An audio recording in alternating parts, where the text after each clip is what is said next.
Ladies and gentlemen, welcome to the Fintech Forward 2023 and the Lithuanian Fintech Awards. We're delighted to open this annual event organized by Invest Lithuania and Rockit and strongly supported by the Fintech community. We have gathered here to mark some milestones that have been achieved during this year. We also are here to recognize the most innovative, forward-thinking companies and individuals who are driving Lithuanian fintech industry forward. 2022 was a year full of turmoil, and it impacted all sectors, including fintech. However, despite this difficult context, we see that the fintech sector in Lithuania has continued to flourish. It grew in terms of employees, it grew in terms of the revenues, and the taxes paid as well.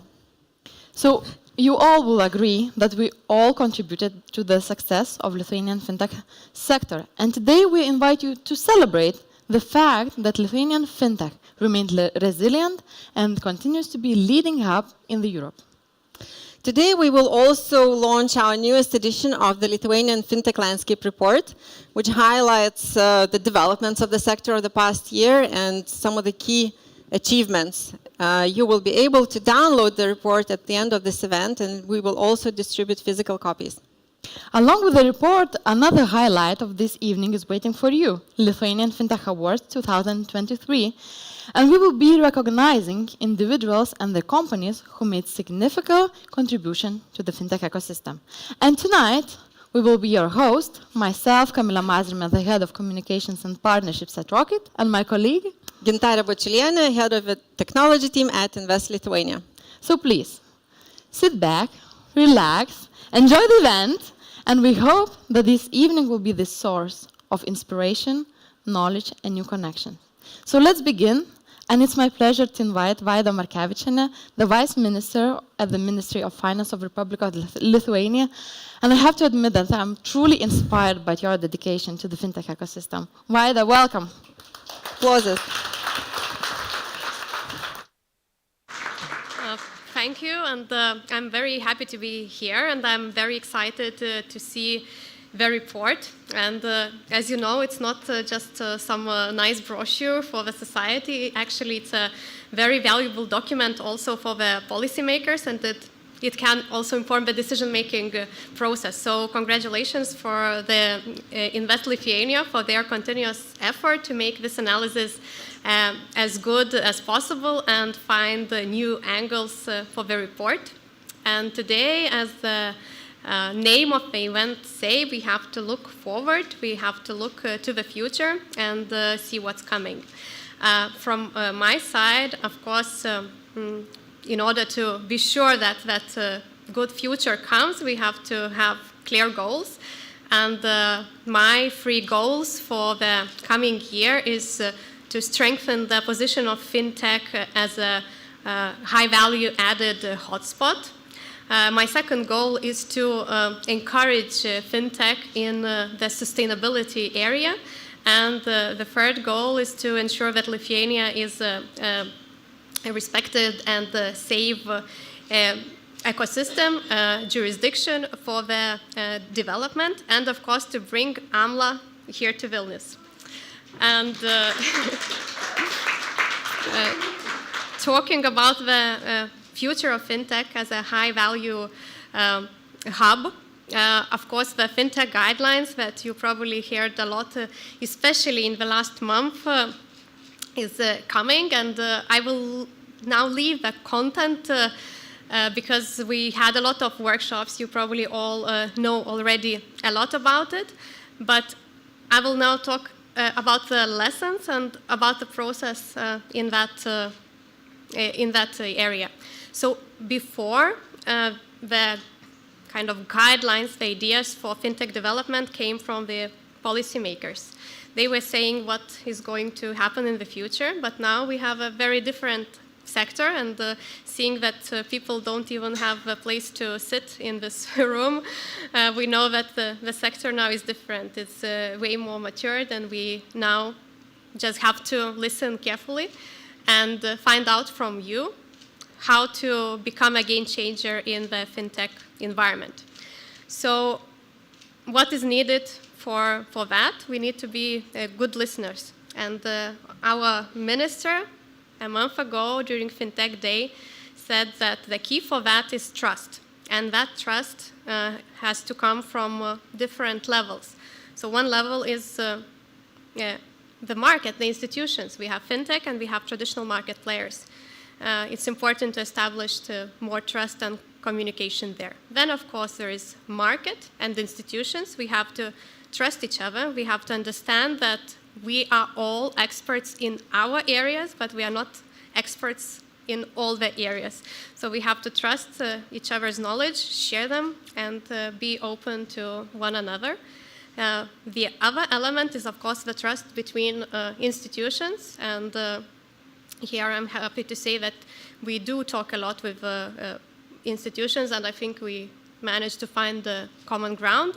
And of course, the trust between general society and the financial sector. So once we have trust in all these levels, then we can find the common solutions. And I say common solutions, I don't say one solution. If, based on all that process, we would come up with, or we would hear just one opinion, I would be worried. It would sound like autocracy. It would sound as two of our neighbors. And it won't be good. We are a democracy. Having different opinions is a standard. And finding a common ground, finding aspects that work for all of us, finding those aspects that create the highest value, finding those actions that give a maximum result, and not taking actions in the areas that are not needed at all, or taking some actions that have just very small impact. It's not our goal. We have to do several actions that would create the highest value. So during the process of drafting the guidelines, I think we managed to build the trust, and we managed to have this open dialogue. And of course, even now, I'm here, my team is here, other institutions, Bank of Lithuania is here. So I think we are all ready to listen more and get your ideas. And I can say that by now, we really had some really insightful and good ideas for the future. Talking about my second goal for having Lithuania as a safe jurisdiction and bringing AMLA to Vilnius. So of course, as you know, we really have bad neighbors, and we have to be the first line of defense to ensure that our financial system is safe and secure. So we all have to take an extra effort there. And at the EU level, you probably know that the new AMLA package is coming, and there will be harmonized rules across the EU that will make our life hopefully easier, and will also provide opportunities for the market. And also AMLA, the EU-level institution, will be established, and it will be established in one of the cities in the EU, and we are pitching that it will be Vilnius. And of course, we have, I think, all the facts why Vilnius is the best location, but of course it's a political decision, and the decision will be taken at the political level, but we are working very strongly for it to happen, because it will strengthen our competences, it will strengthen our position, and I think it will also would help to attract investments into Lithuania. And my last goal is to encourage FinTech and sustainability. So at the Ministry of Finance, we will soon publish the Green Finance Action Plan, and it will have several important elements in it. So one element is the database, because we know that in this area data is key. Another element is making more investments on offer. And the third one is to facilitate the issuance of green instruments in the market. So to sum up, for the coming year, I hope that we will strengthen our position as a high value-added FinTech hub of Lithuania, that we will ensure that our financial system is safe and secure, and will bring AMLA to Vilnius, and the third goal is to ensure that we will have a green future, because as the famous saying goes, the future either will be green or it won't be at all. So today I wish you all a very nice event and the future that is innovative, that is green, and that has technology that transforms the finance. So have a very nice event.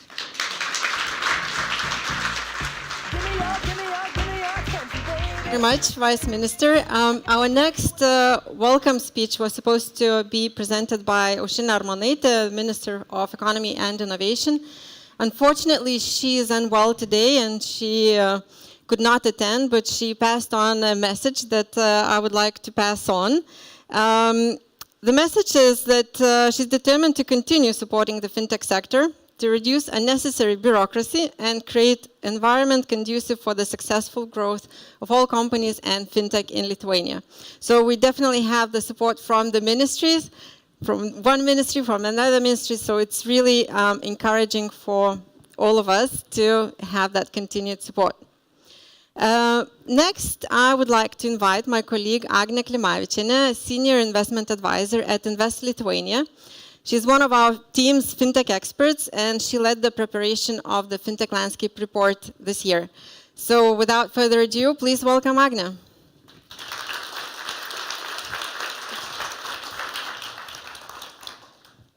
Thank you, Gintarė.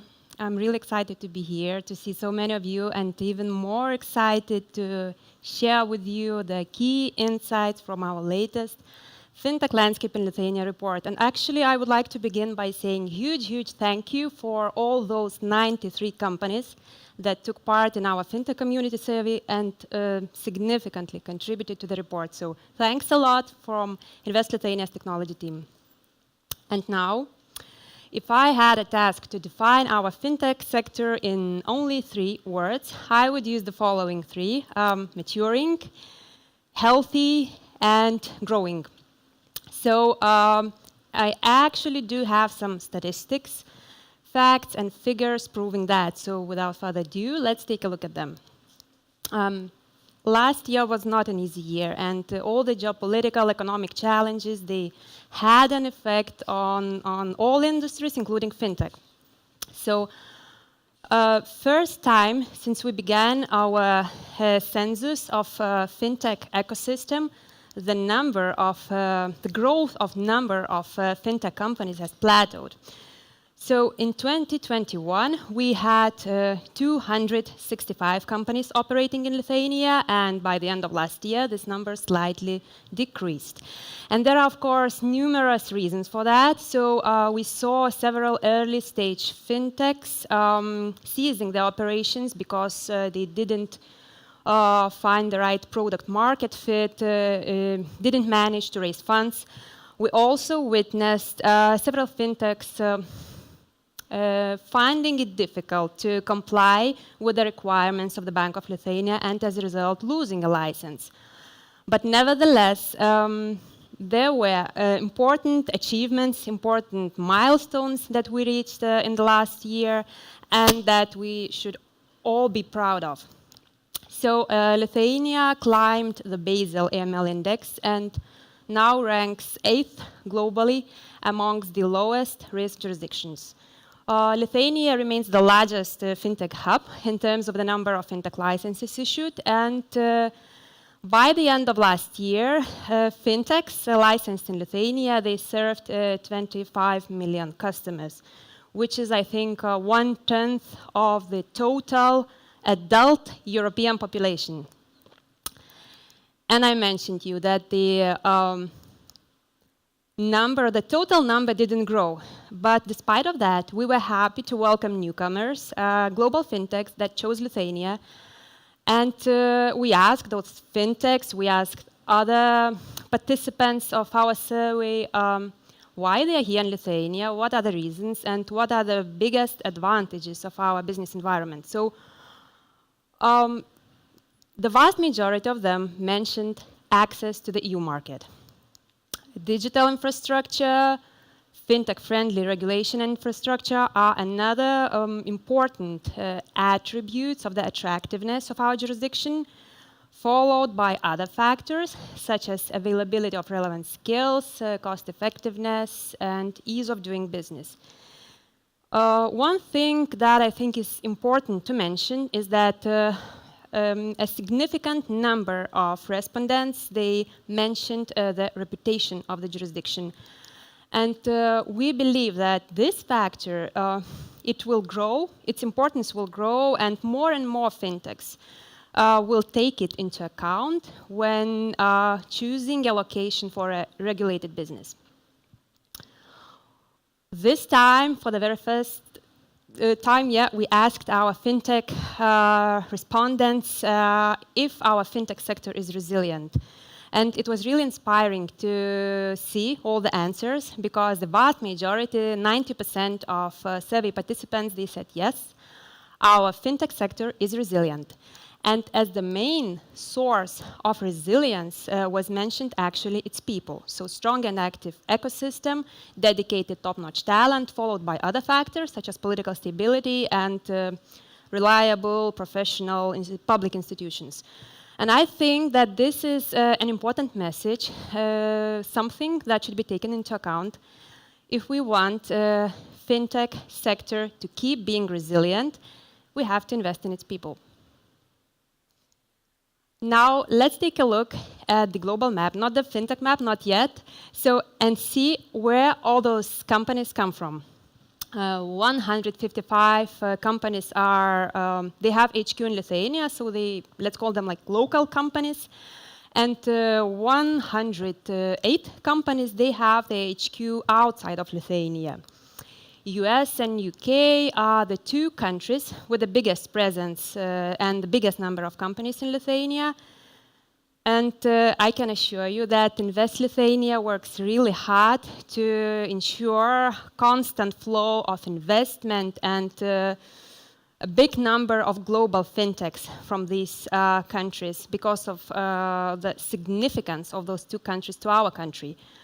Who else is here? Fintechs from other European countries, such as Estonia, France, Netherlands, Latvia, Denmark, also other parts of the world. And actually, one interesting fact you won't really see on the map, but last year, for the first time, 3 Taiwanese companies joined our ecosystem, and I think it's a clear sign, a good reflection of intensified relations between Lithuania and Taiwan. Zooming into the sectors where all those fintechs operate, we sometimes get this question, what all these fintechs do, especially those less familiar with our fintech industry, they're curious to find out more. So, payments is one of the strongest sector in terms of the number of companies, and together with software development companies, payment companies, make up half of all fintechs in Lithuania. And we predict that in the near future, payments will retain this position, will remain one of the cornerstones of our fintech industry. What about the other sectors? So you see all of them listed here. And we also predict that with the implementation of Capital Markets Development Plan, which was announced last year, with recent crypto-related changes in our AML law, we might see more and stronger lending, investment, and crypto companies developing products here and serving customers in Lithuania and from Lithuania. Now let's take a look at the business functions carried out by fintechs in Lithuania. So as you can clearly see, 57% of fintechs have a license support team. More than half of fintechs, they have their HQ, corporate HQ in Lithuania. And compliance, risk management, finance and accounting, they are the key functions in back office operations, while business development, sales, customer support, they dominate front office operations, front office activities. I think that also showcases that our fintechs are capable not only of developing, managing, shipping products, but also of selling them. And it's great to see that almost half of the fintechs, they do software development in-house. What means that we have a deep tech talent pool. And speaking of talent, the number of people employed by fintechs was growing throughout the year, and by the end of 2022 reached 7,000 specialists. That is to say that our fintech talent pool increased by 19%. And not only the total number of employees was growing, but also the size of an average fintech company. And over the last 4 years, the size of an average fintech company almost doubled. By the end of the year, an average fintech company employed 27 specialists. And on top of that, we have more than those companies that employ 51 or more employees, they make up 13% of our market. So some companies still find it difficult to hire suitable talent, and software developers, IT specialists, compliance specialists are those who are most difficult to get and to find. To ensure the constant talent pool growth, numerous initiatives have been undertaken by the state, by private companies, academic institutions. To illustrate, the state has allocated 80 million euros to upskill and reskill specialists in demand, so also in fintech-specific areas. And it is estimated that within the next 3 years, almost 20,000 specialists will be part of this program and will be reskilled and upskilled. And these initiatives are already bearing fruit. So according to the latest Eurostat data, our ICT talent pool grew by 17%, and you might not believe it, but Lithuania is second in the EU for young specialists joining the ICT sector, which is actually good because it means that our talent pool is young and growing. And I think fintechs will definitely benefit from that because according to our survey, 90% of the respondents, they plan to hire additional employees this year. Very briefly, regulation and licenses, because it's a very broad topic. And I'm sure that Mr. Simonas Krepšta will touch upon that in his upcoming speech. So Lithuania, as already mentioned, is the biggest fintech hub by the number of payment and electronic money institution licenses, and clearly outnumbers other European fintech hotspots such as Germany, France, Netherlands, Ireland, and Sweden. Yeah. And I really hope that next year when we stand on the stage and present you all the data and this map with the licenses, we will be able to show some additional statistics on other types of licenses issued in Lithuania, such as crowdfunding licenses.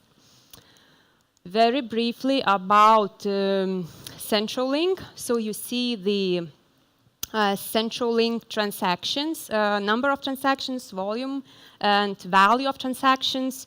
So they increased significantly. It's worth mentioning that one Central Link client moved from a payment sector to banking sector, and this had a big effect on Central Link volumes and transactions.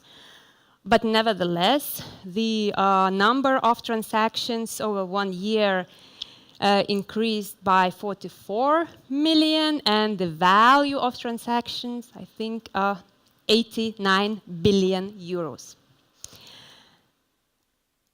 Yeah, jumping into the topic of funding trends.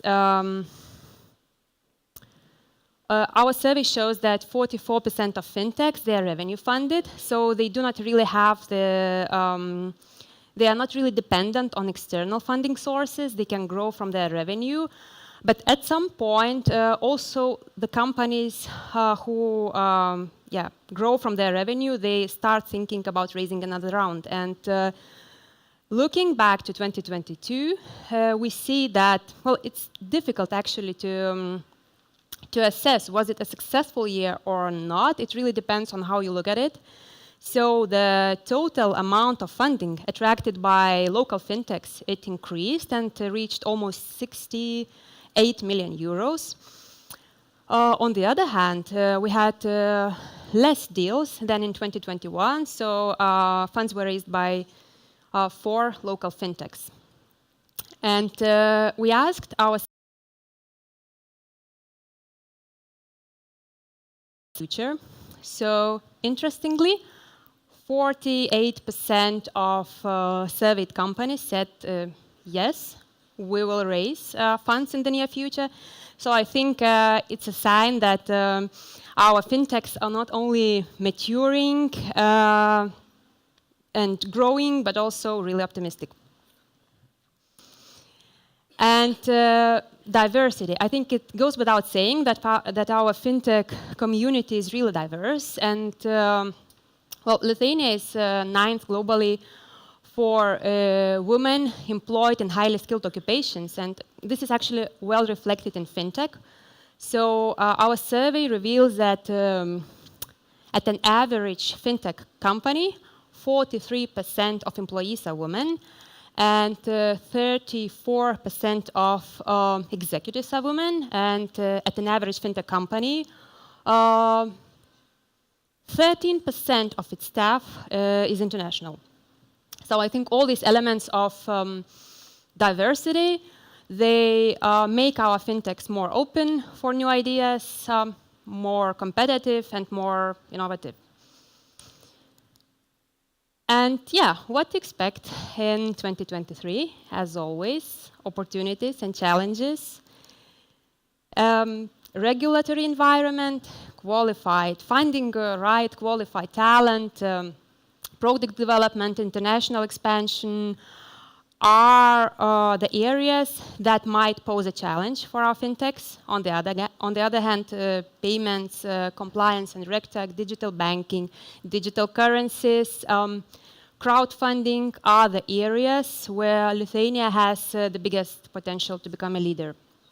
And I think that, I believe that Lithuania's ambition and joint efforts of the ecosystem and institutional partners will help to tackle the challenges, to seize opportunities, and to keep Lithuania on a global fintech map. So all this information and much more you will find in our report. Grab a physical copy, download a digital copy, and enjoy the reading. Thank you for your attention.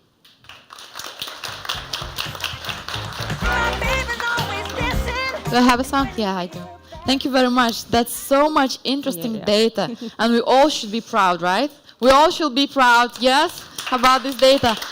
And just using the opportunity, I would ask your own favorite highlight or statistics from the data, or maybe the procedure itself was the most entertaining and fun.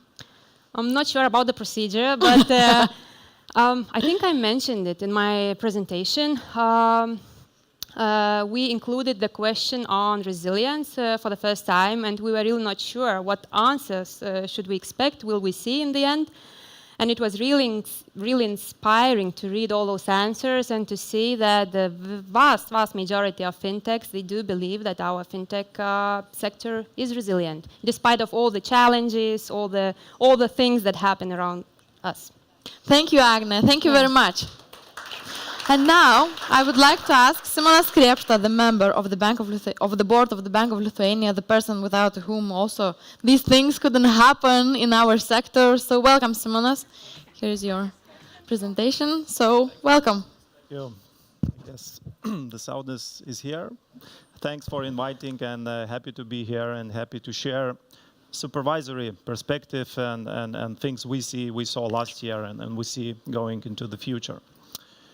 So first of all, some highlights from our side. So indeed, last year was challenging, and we had brutal war of Russia started. And first things I would like to say that I think we should all give a big hand for all the companies which supported Ukraine in various forms. So I think it's a way to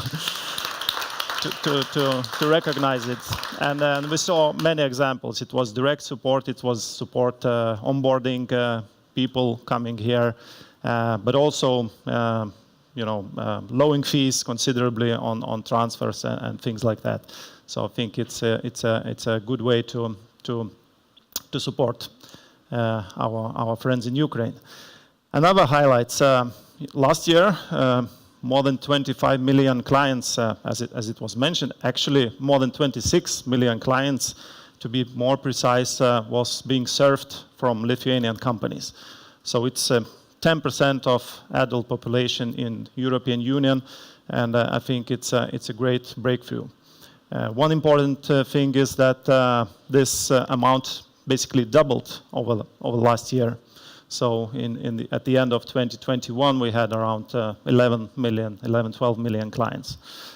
One entity, you all know its name. Actually, it matured from payments institution and entered full-fledged banking services. That's another sign, how companies from payment industry grow. And we had a successful transaction, and now it's operating in the banking area, and actually trying to establish branches all over the Europe. I think licensing and the number of licenses is one thing, but to my mind, it's much more important to look at the turnover and the revenues. And here we see exponential growth last year, both in revenues, but also in turnover of payments. Our payment system, Centralink, also exponential growth, but one area which is important, I think, and which shows the innovation of our sector is instant payments. And the amount of instant payments was growing twofold last year.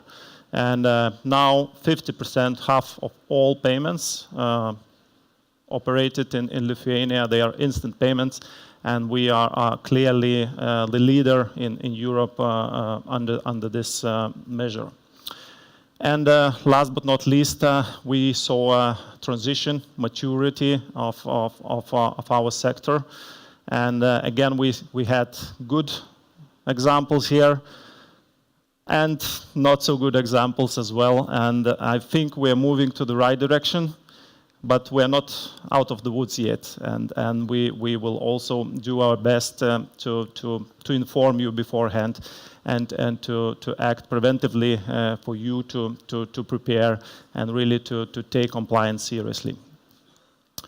Now, some numbers here. We took one view just on EMIs and PIs, the major part of our licensed fintech industry. And here you can see that even though Revolut became a bank, the growth for the remaining sector was still exponential. So basically 1.6 times growth of revenues, which reached around 400 million annually. And transaction turnover was also quite fast, more than 30%. And here we reached more than 100 billion turnover coming or going through Lithuania in one way or the other. That's huge numbers, and that's why we are an important player in the whole financial industry in Europe. And of course, that gives us a lot of responsibility to be a leader and show the leadership in various forms. Another sectors, another segments, crowdfunding and P2P, consumer lending, we see quite rapid growth as well. It's also 2023, it's important year for crowdfunding. And we have quite a lot of companies which want to kind of relicense and get the European license, and regulation is coming due this fall. So not so many time is being left. So we are working with the applications, but we also encourage all other institutions which still wants to get the European license to apply as soon as possible. But we see a clear progress, and as it was mentioned, we will get definitely some new licenses this year, crowdfunding, and companies will begin operating in many European jurisdictions. Now, I would like to make one more point, which I was making a few months ago, but I think last year it was also a lot of work from your side on compliance, and I guess we contributed to that as well. And sometimes we also, get questions. If we do so much on compliance, there is no time to be spent on business. But my point, which I would like to make, is that I think these two things are not alternatives. Basically, they're common goals, and compliance from our side is very important for the successful continuation of business and long-term success. And just a thought experiment. You can look at the compliance like expenses. And of course, everyone wants to minimize expenses and to do compliance in a cheapest possible way. But from our experience, we clearly see that those companies which underinvest in compliance in various forms, not only financially, but of course from the human resources side. But the most important thing, I think, is values, and basically if compliance is the strategic goal, then of course funding comes afterwards, and we see clear correlation that those companies which takes compliance seriously and look at it as an investment, capital investment, these companies do much better, and really both in terms working with us, but also servicing their clients and keeping trust for the longer term. And on the other hand, of course, the companies which underinvest in compliance in various forms, from time to time run into difficulties and lose trust, and that's, I think, not the way to go for individual companies, but for the ecosystem as a whole. Now, innovations, it's another important thing, and here we as a Bank of Lithuania would like to contribute this year, and here are some highlights, some plans from our side. So we have a goal for this year to expand our regulatory sandbox. I would say that for now it's kind of narrow, and it's more dedicated for specific licensed financial institutions. We want to broaden the horizon, and we want to onboard not only licensed financial institutions, but unlicensed IT companies working with the financial sector. And we will try to adjust our sandbox framework for that. So easier access, broader access, and more companies in our sandbox. We are working on our subtech end, and here first thing is data reporting.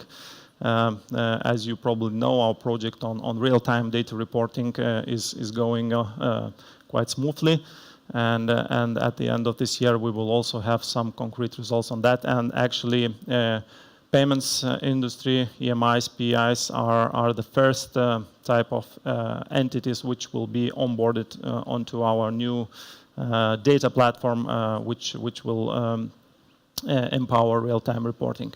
And the AML Center, finally, we want that this year licensed fintech institution will become a members of our AML Center.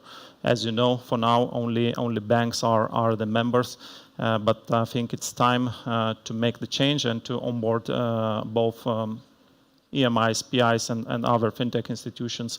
And we will do that this year as well. And we are hoping that, of course, you will get on board and apply for the participation. Now, cybersecurity, some points on that. It's good to hear that our institutions feel quite resilient, and a lot of them they are resilient. But also last year we had some incidents on cybersecurity. We know that one IT company was kind of hacked, and that affected around 10 of licensed institutions.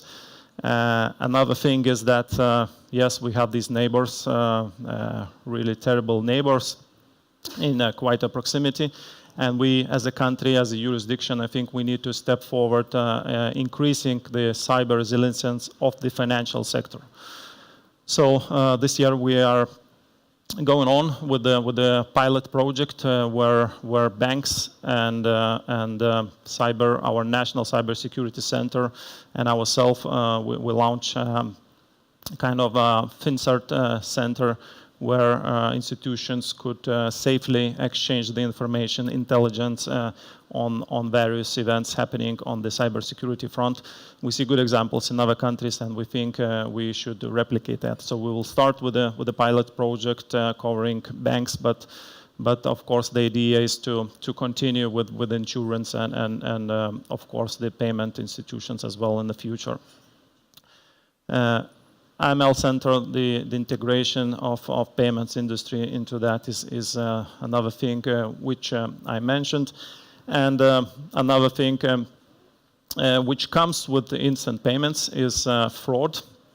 And here we want to support the upcoming legal changes where it will be possible to block this malicious short messages or malicious websites, which comes in the form of short messages for our people.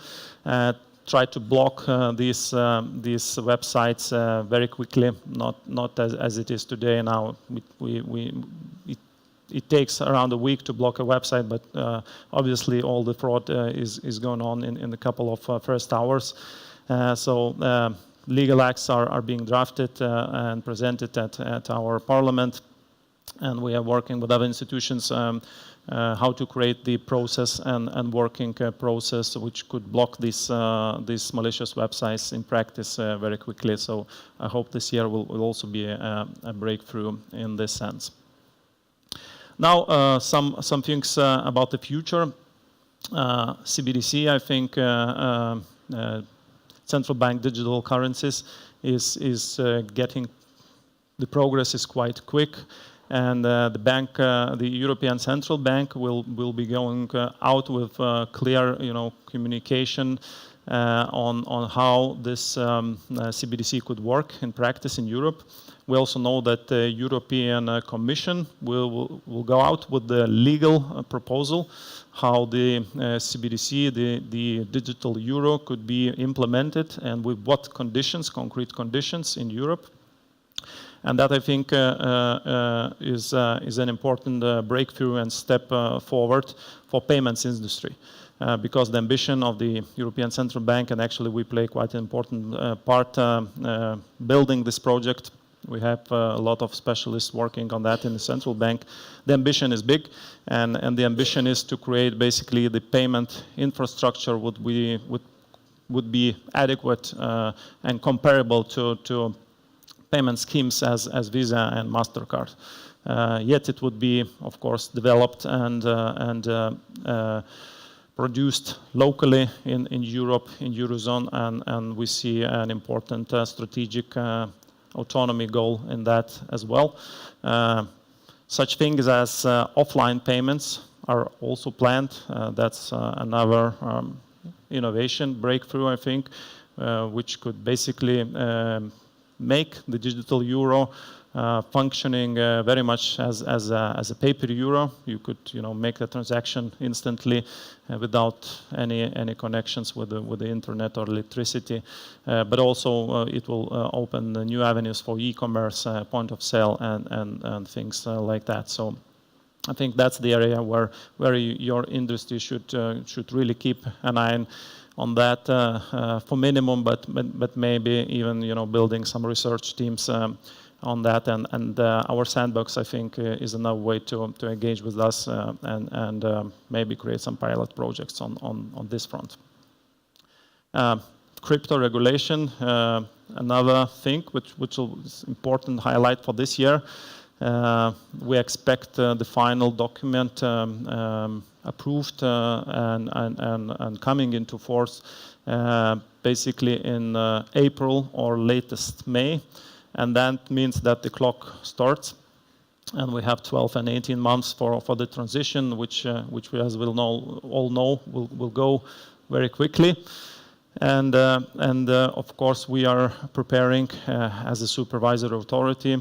We know that banks, EMIs, PIs, and other institutions will have the ability to in one form or the other, to engage into crypto activities. And we prepare for that, how to supervise, and we also know that this area is quite new for us, and it requires new qualities and new understanding. Another file is crypto asset service providers, which is being supervised now by our FIU. And I think it was an important step last year with new laws, and which basically overnight made the number of CASPs registered in Lithuania from 850 down to 250, but still it's a big number, and I think the compliance of the sector should be strengthened as well. And lastly, some thoughts about the future, a bit longer term future, probably exceeding, not probably, but exceeding 2023. And what we see from supervisory regulatory perspective, what is kind of trending and what is being discussed as various formats.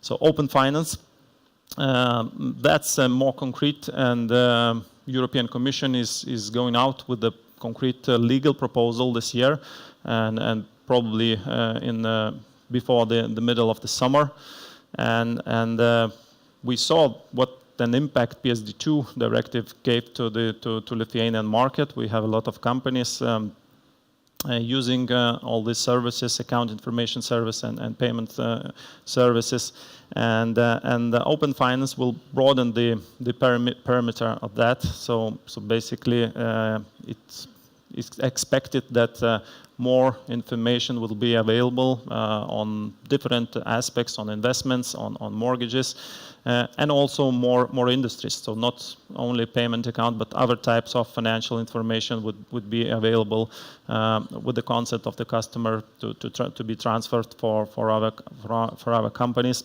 And I expect that new business models will come out of that. Digital assets, again, MiCA is a legal breakthrough, but also CBDC is an important part of that, and we will have new things coming up this year. Big techs, we will see how the trends are going there. It seems that big techs are not changing banks yet, but they are integrating with the banks and fintech institutions. So we will see if this trend is continuing, and last but not least, we see more and more AI solutions also applied for financial institutions.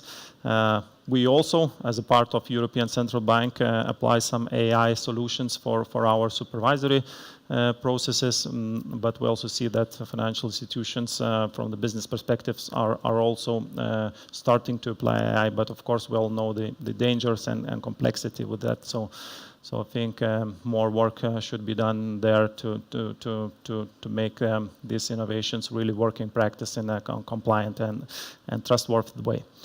So that's all I had to share today, and thanks for your attention.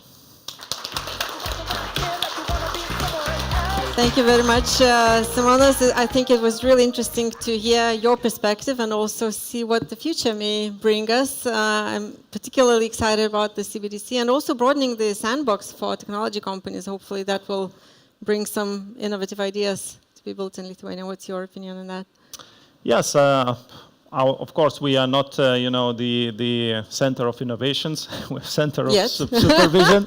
But we think that, some collaboration, especially on such things as CBDC, where we really take our colleagues, not from supervision, but from our departments, take a really, important role in creating this new thing. I think sharing some knowledge which we can share could really bring some new business opportunities, and we are happy to do that.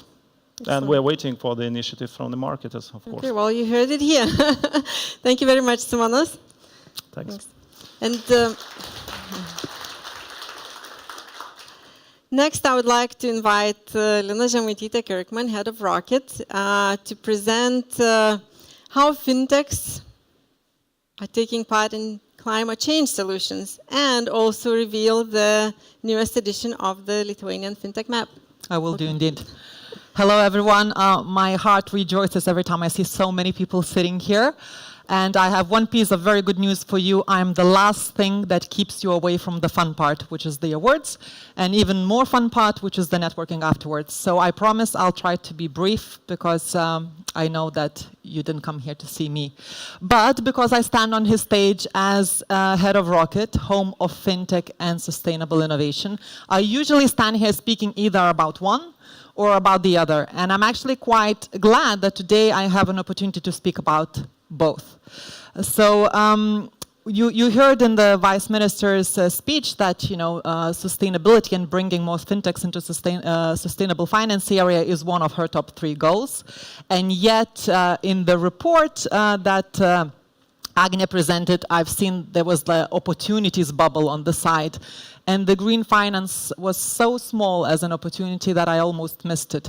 So I really hope that this little speech of mine will help you to see the opportunities of where and how fintech can help the whole financial industry to reach its sustainability goals. Because I won't be getting any awards for breaking news that when I say that sustainability is and will continue to be at the core of everyone's core actions in order to transition to the climate neutral economy by 2050.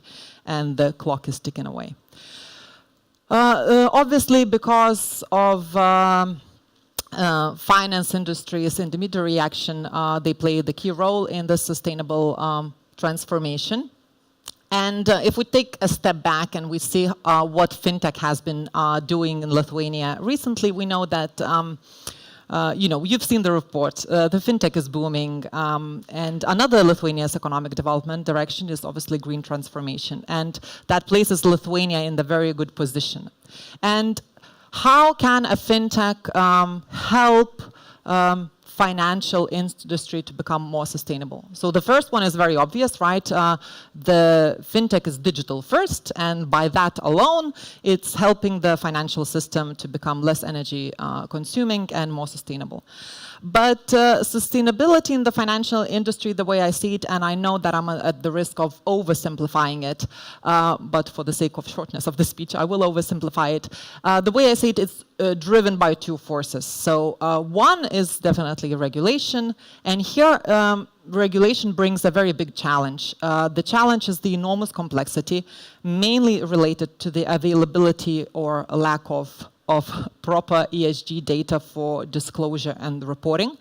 And therefore, this requires a lot of data and technology to be able to do it correctly, and I feel like data and technology are the core competences of every fintech. So fintech could surely help to overcome these regulatory challenges. The other force that pulls or pushes, whichever way you want to see, is the customer behavior. So the Credit Suisse report says that by 2030, about 30% of the whole global wealth will change hands. And that wealth will be in the hands of the Generation Z and the millennials. And we know that these two generations, they have a greater interest in sustainability. 75% of them believe that by making their choices or by paying, they can make decisions with their wallets, and they can influence change by choosing where to spend their money. So this also can be addressed by fintech, because fintechs are innovative and they have the potential to create products that would satisfy this consumer need for more sustainable finance. And talking about products, what sort of products can be there? So in Europe, some fintech newer banks are already offering their clients quite simple products like decarbonization tracking of shopping, automatic offsetting of whatever you bought, credit cards that plan treats, and so on and so forth. But climate fintech can also help achieve the common sustainability goals by making a more accessible crowdfunding, so making the transition towards sustainability more accessible by crowdfunding, also by issuing the green bonds and so forth. By the way, the venture capital fund Commerce Ventures reported that carbon accounting and carbon offsetting seems to be the hot topic at the moment, and the climate fintech subsectors are those climate fintech subsectors that attracted most funding in last year. So if you're thinking where the money is, it's in carbon at the moment. The Vice Minister mentioned at the very beginning the project that they have been working in the last 3 years, and I'm very happy to say that actually business is not alone in this transformation towards the sustainable finance, because in the last 3 years the Ministry of Finance been working on the project on sustainable finance together with the EBRD, the European Bank for Research and Development, and together with the European Commission to create recommendations on how to support the development of this sustainable finance in Lithuania. And the outcome of that report is actually to make Lithuania regional hub for sustainable finance. We already a regional hub for fintech. Why can't we be a regional hub for sustainable finance and climate fintech as well?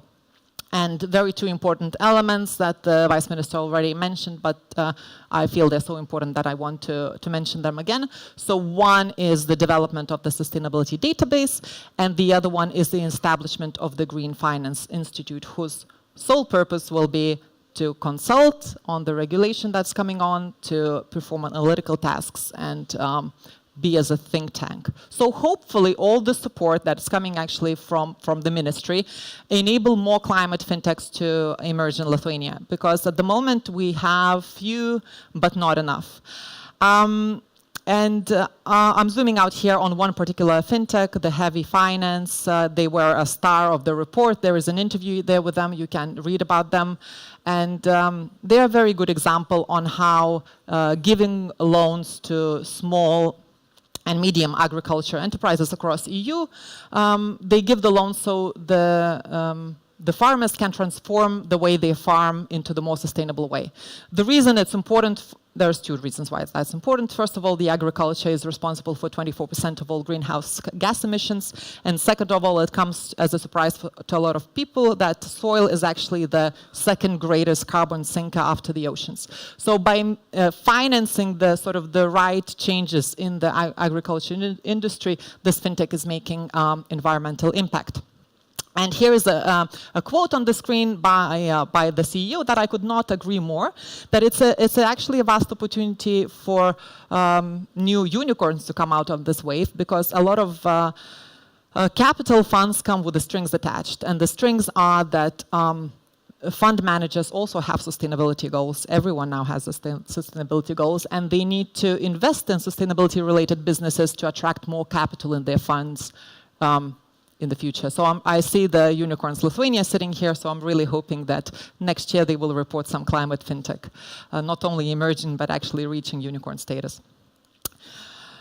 Where is the opportunity for the climate fintechs? We see that usually when one sector emerges, there's lots of enablers emerge around that. So we see that in the traditional fintech. So for example, Lithuania is quite heavy on the payment fintechs. So then the satellite companies are the the services platform that helps to serve the customers. Then there is the compliance management enablers and so forth. So the enablers that would come and what can enable the climate fintechs is basically anything and everything related data. Data is often the first application that comes to mind when we think about sustainable finance. And the climate data analytics, it's a massive opportunity because at the moment, a lot of companies are asked to report, and different regulations require more transparency, and that depends on data. So if a big company is asked to report their emissions now, majority of them estimate them. Those estimations are I would dare to say not always correct. There are no tools to actually check whether those numbers are correct, and different platforms require different sources of data. So if anyone creates a solution to check and control the accuracy of emissions data, they are onto the winner and on the straight way to become a unicorn. And obviously then we need climate data providers. There's also a niche there because someone needs to collect that data that is related to the climate. One of them could be the Internet of Things. There's a fun way to collect data with the sensors that can be used not only to collect but also to monitor and optimize and reduce the emissions that way. Artificial intelligence is our other friend. Globally, the fintech ecosystem is expected to play a leading role and use artificial intelligence in managing this vast amount of data. And obviously, our good old friend blockchain, because the thing with climate data is that it's usually not reliable. And before I talk about the blockchain, I would like to actually mention the climate data platform. So the Vice Minister already mentioned that in the Green Institute, they're all actually already creating a climate data platform. So I feel like Lithuania is one step ahead in this sense. And back to the blockchain technology, it can ensure that the carbon offsets are legitimate, they accurately tracked, not double counted, and so on and so forth. So there's lots of opportunities where fintechs can find the way of approaching this climate sustainability issue. And to conclude, I said I'll be short.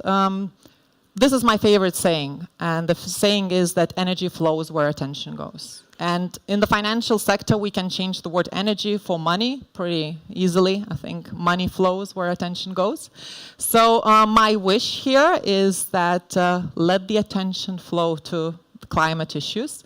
And I hope that that would not only give the space to emerge for new type of fintechs, but then that existing fintech providers will also expand their offering with the ESG targeted services in mind. And that would be the testimony to the sector's adaptability and agility. And with that, I finish this part of my speech, but I'm not over yet, because the next thing that I would like to present is something that is happening today for the 6th time. And that thing is nothing else but the Lithuanian Fintech map. It was supposed to be a cool sound. Shame you can't hear it. Anyway, imagine drama, drama, drama. And here we go. This is the map. You can take a picture, or look, I'll give it better for you. Here you go. QR code, yes. You can download it now, and I want to thank our friends and alumni and partners of Credo, who are the back engine behind the database of this map, because this map will lead you to the database that is clickable, that you can check by sector and have a look at those companies, who's behind the logos, what is the company, what do they do, and so forth. I'm not going to say much about the map. Lots has been said. The growth this year has been not in numbers, but in maturity. It's in revenues, in people, in partnerships, and so on and so forth. And every time I look at that map, 263 Fintechs, I'm thinking, we are Rockit, the home of Fintech. Why don't we have 263 members? Shameless advertisement here. If you're not a member yet, do become, because we do love our members. And I would like to traditionally give a shout out to our members that have done specifically well this year. There's been lots of wins, but I would like to point out a couple of highlights. So our crowdfunding hero Röntgen here that keeps expanding their team and hardly fits in the office anymore has actually had a very successful year and doubled the amount of money they crowdfunded this year. So it's 48 million this year. 24 million this year, or 48 since the day they started. We have our member Montonio, that is a one-stop shop checkout solution for e-commerce. They raised 11 million this year, which I know it was not a very easy task, and grew 4 times in the number of customers and almost 3 times in the team size. We also very appreciate that. We like when the fintechs under this roof grow in team. Ondato is also a name that keeps its position in Rising Stars category and made more than 100 partnerships in 2022. We're happy that we have Smart ID as our members. It's their 5th anniversary with an impressive 3 million active users and 80 million transactions every month. The next one is Identify, who also had a lot of partnerships this year, but I would also like to mention that our members make waves not only in Lithuanian Fintech Landscape report, there are also other reports like a deal room report. And the deal room report has marked Ondato Heavy Finance, Agile and Full Reach as the startups to watch. And we're very, very proud of that. And we would like to celebrate our members. And talking about the celebration, the good news is that my speech is done. And now we're going to celebrate all the people that were in that map and all the people that we spoke about today in the Fintech report. And it's Lithuanian Fintech Awards. And for that, I would like to invite the ladies back to bring a party on. Thank you. Thank you very much, Lina. Thank you. I don't need that. Thank you. Indeed, so the first part of our event has concluded, but very exciting second part of the event starts, where we celebrate the companies, we celebrate the people who are behind them or at the front of them, who actually have been visible, who have been impactful in our ecosystem in the past year. Yeah, and as many of you today have mentioned, our fintech sector remains resilient, remains pushing the boundaries, and is leading hub in the Europe. So one more round of applause for all of you, because all of you made this happen.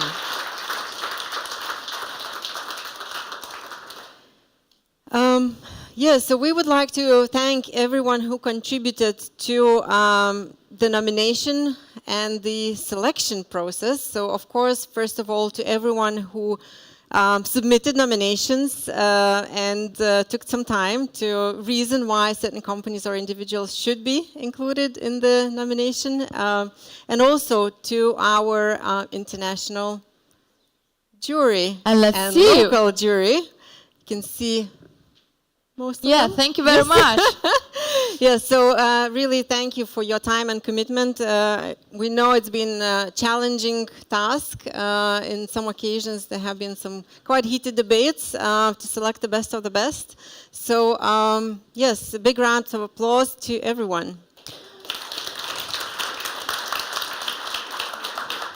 So I'm not going wait for more, because I believe all of you are excited to see who are the leaders in 2022, FinTech leaders. And I would like to announce the first nomination, the Company of the Year, lending, investment or P2P company that is driving the industry change and supporting growing businesses. And the award will be announced by Inga Romanovskina, General Manager at Go Vilnius. Welcome to the stage, Inga.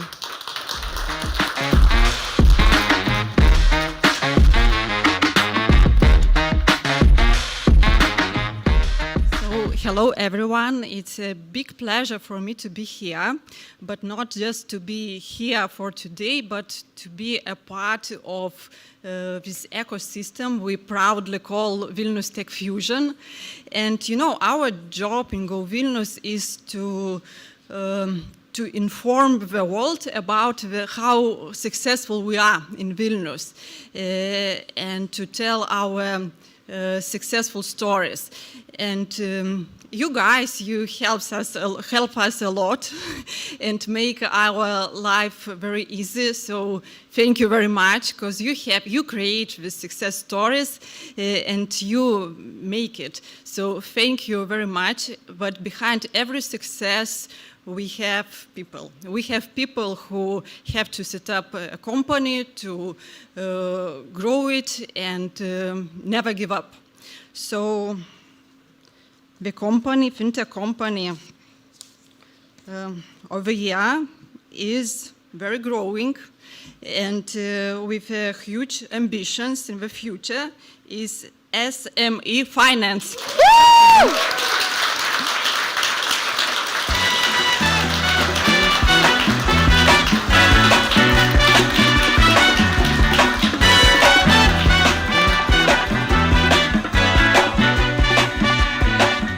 Hello everyone. So thank you so much a lot. So we would like for all of the company thank you, and to say that it is valuable what we are doing, and you know that this alternative lending and innovations and the digital part in this is important and valuable. So we are doing this and growing to the not just Baltics but all of the Europe. So thank you so much. And just to add to what brought us here, it's a very nice group of people, and our focus, as it was said, energy goes where we focus. So that's.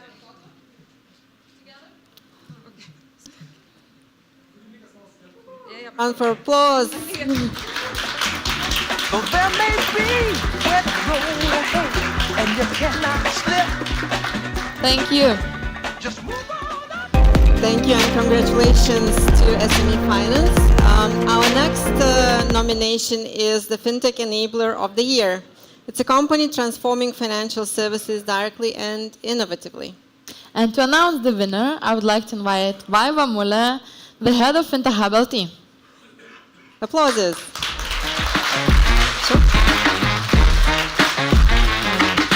Hello everyone, it's a pleasure to be here, and it's a huge pleasure to announce the enablers, especially because all of these are the members of the association, so I feel like the association also enables everyone. This category was the most challenging for the jury, and as you saw, I was one part of the jury. So the first round was all three companies had equal votes. So we needed to announce a second round of voting. So for me, personally, all these three companies are the winners. And at the same time, you know, usually when we speak about enablers, we think about, innovations, and well, all these three are working with managing the risks. So I guess everyone here should be kind of happy, because we are managing the risks very well, and we have companies who are here helping to do that. So the second round, when we had the second round, again we had the equal votes. So we spoke for like nearly an hour debating what to do, and I am, apparently I have the answers here, but we decided to give the award to two companies, and you know, have an exception. Although for me, all these three are winners, because well, the first voting showed that, and I'm very glad to announce that the winners of Enablers of the Year this year is Identify and Lies.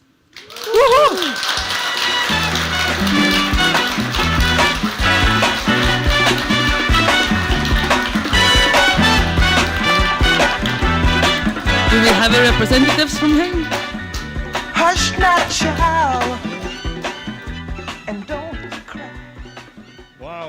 Such a drama.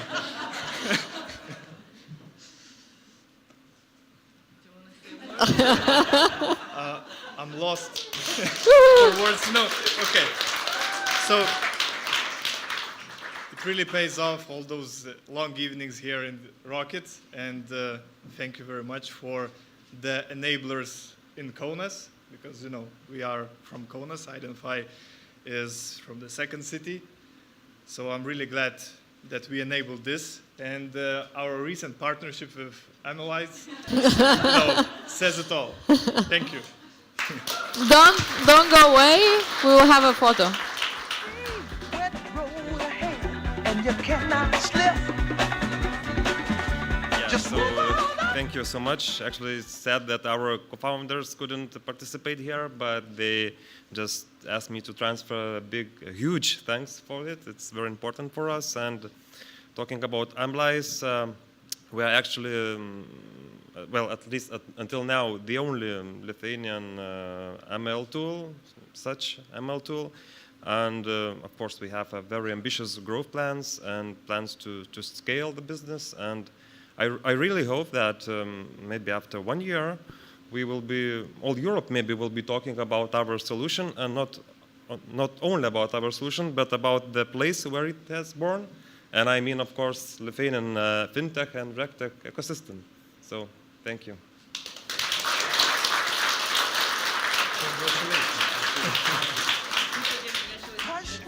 The photo?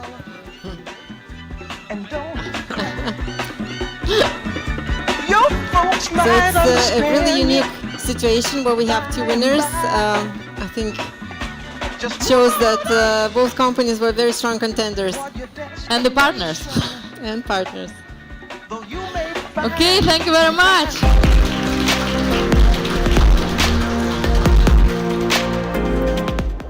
So, it's time to know who is the FinTech growth story of the year. It is Lithuanian FinTech, which hard work, excellence and creativity led to the rapid but steady growth in terms of users, revenue and entering new markets.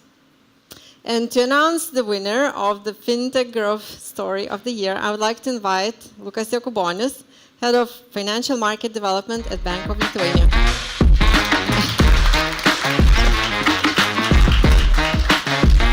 Hi everyone. I hope you can hear me well, because I have a short story.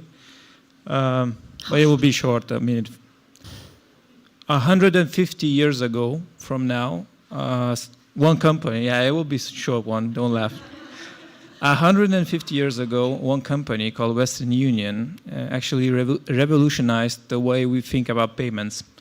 So back then, they were a telegram company, and they innovated payments in a way that they started a service called electronic fund transfer. So this is still a thing in Western Union.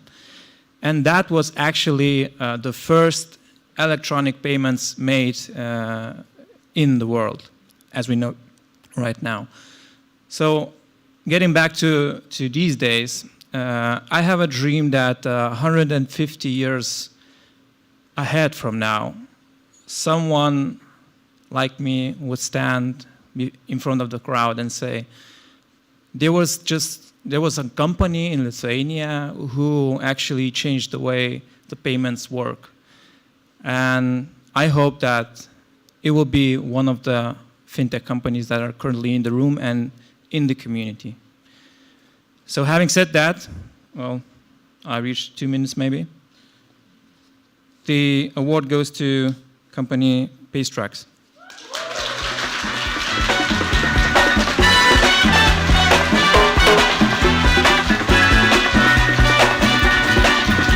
Take nothing less than the supreme best. Do not obey, you must be forsaken. Thank you. Thank you for the award and the honor. I was asked what is the secret of success, and I can tell you there is no secret. It is just about having clear goals and objectives, hard work and perseverance. One of our main objectives is to be fast-growing and profitable, and here we are. Thank you. The photo.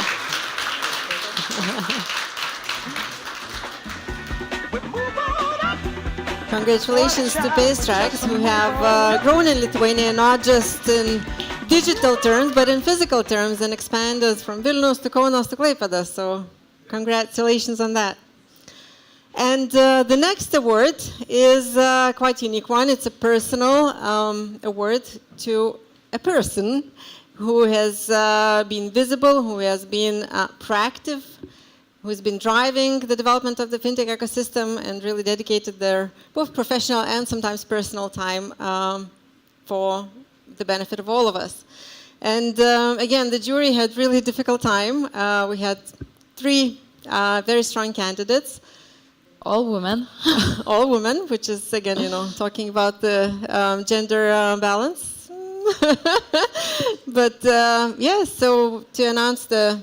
I would like to invite Elius Čivilis, the General Manager at Invest Lithuania.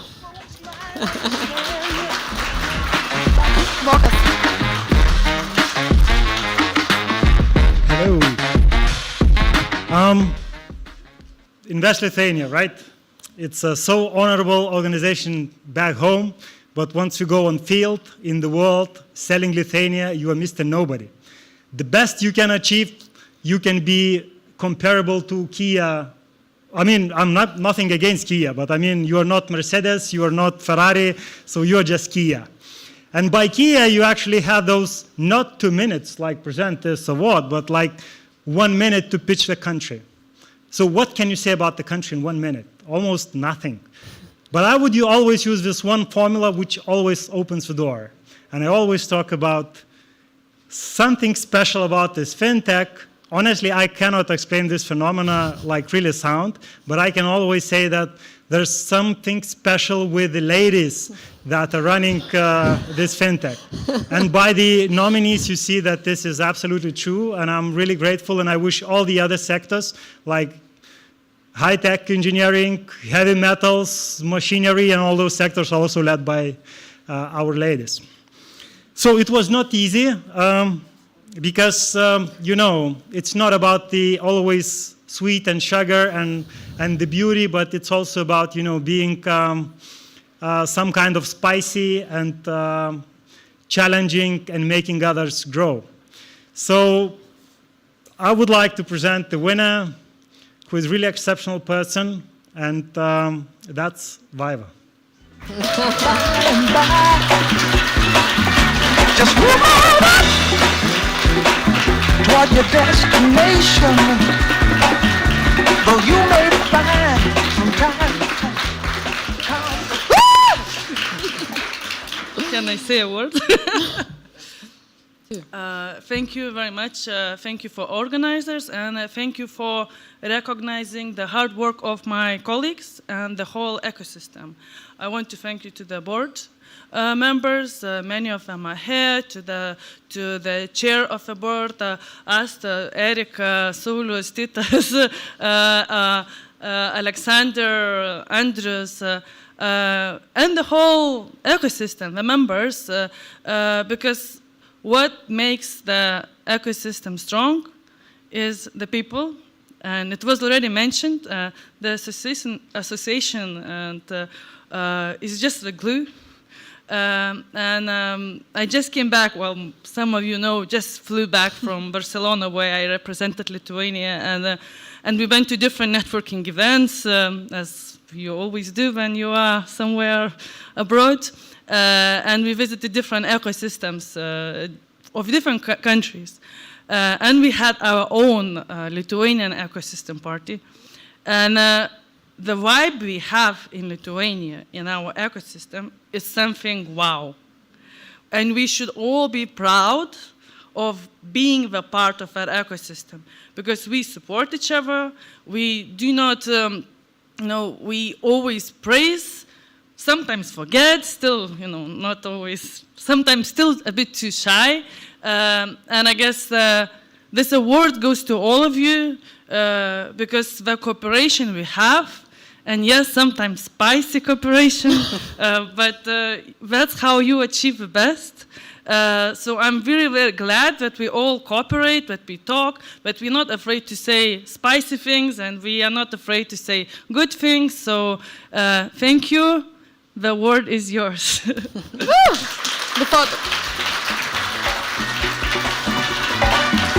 Just move on up.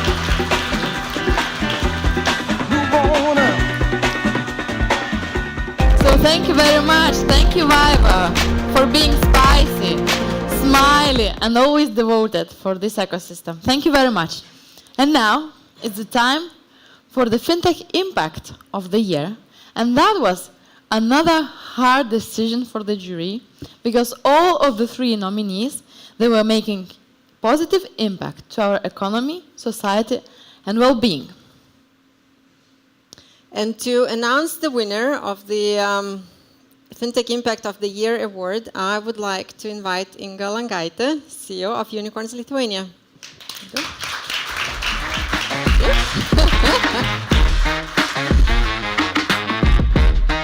Hello, FinTech ecosystem. Nice to be here. Businesses don't have morality. Companies don't have ethics. It is people. We do have values, and we can watch how those values are transferred to the businesses. And especially those values are tested in really turbulent times. So I'm really proud to announce that the winning company is TransferGo, who were very... Bite your lip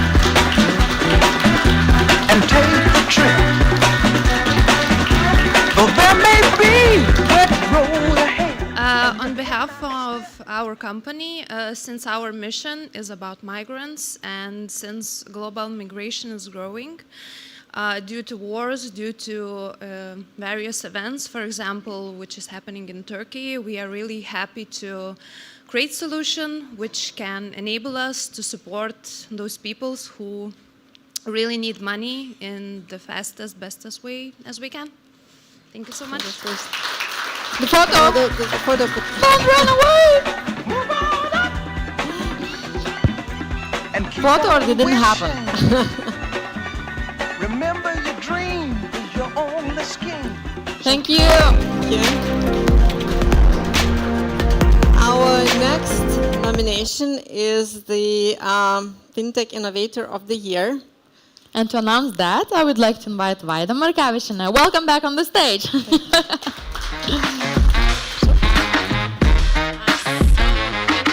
Is promising the revolution.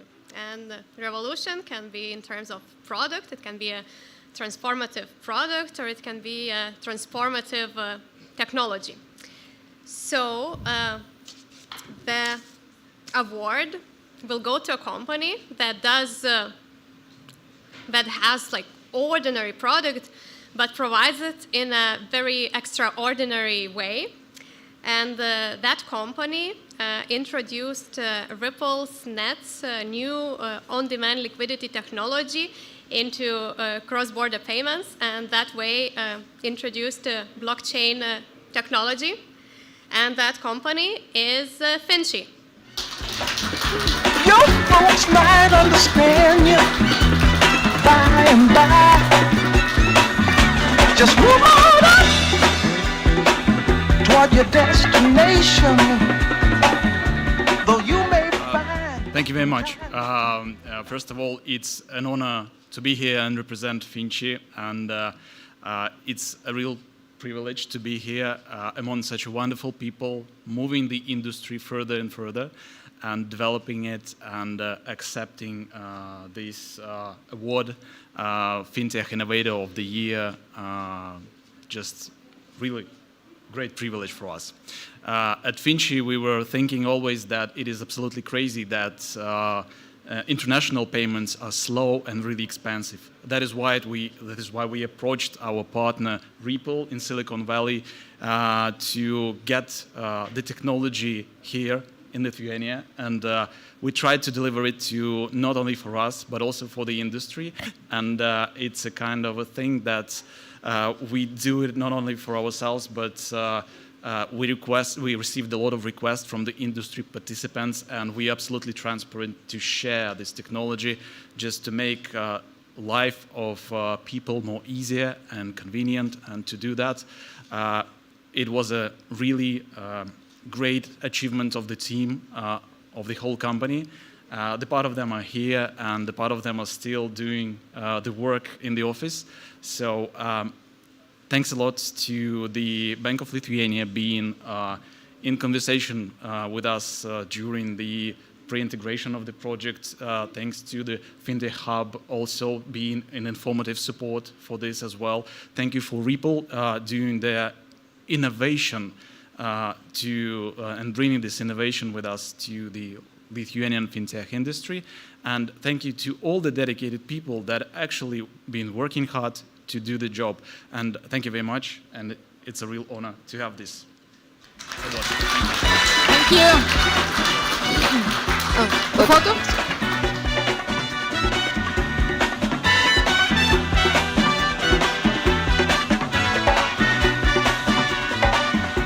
Just move on.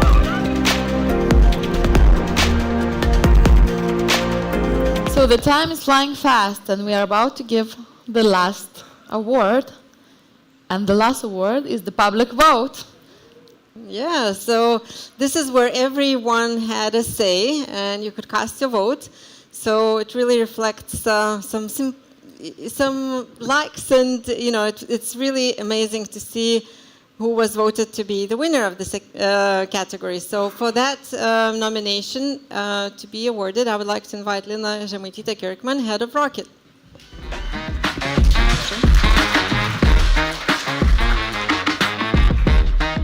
My fate today is to be the one that keeps you away from the fun. So the next step is the networking. So again, I promise to be brief.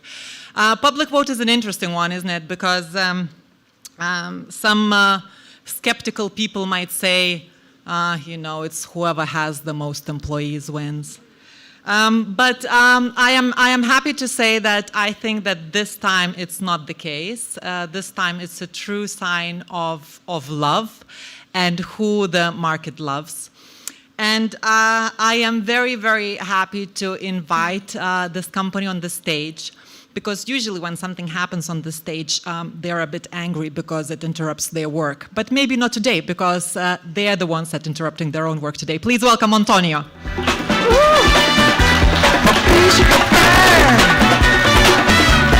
Enter the steeple of beautiful people, but there's only one kind. So hush now, child. Thanks. Well, as you said, it's all about love. So public loves us. We love public. So that's a nice exchange. And most probably what's important to say that at Montonio, we are very strong believers of having strong values. And, if this isn't a representation of, having them and them being seen by the public, I don't know what it is. So we are all very happy. Thanks for everyone who voted. Huge thanks for our amazing team in Lithuania, who a couple of them are standing right there. Shout out to Kipras and Rokas. And the whole team of Lithuania, Taras, Deimante, Asta, Dovila, also, I hope I haven't forgotten anyone. Otherwise, and Yeva, of course, our newest addition. Thank you, Kipras. Otherwise, tomorrow would have been terrible. So, thanks for saving that again. Right back at you. We are voting for you, public, and have a good one.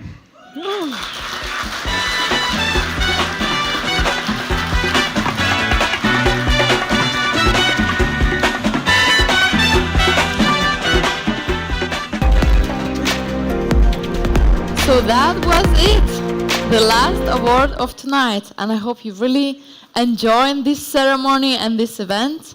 And I would like to ask our winners to come here on the stage for the smiley group photo. And just keep coming. And, while the winners are coming to the stage, I would like to once again thank all the companies and individuals who have contributed to the Lithuanian Fintech Landscape report, to the Lithuanian Fintech map, and to this event tonight. So yeah, give a big round of applause to yourselves and enjoy the refreshments and the networking. And we promise to see you next year. And the winners, please do not hesitate to come. We have to show all of you. Music.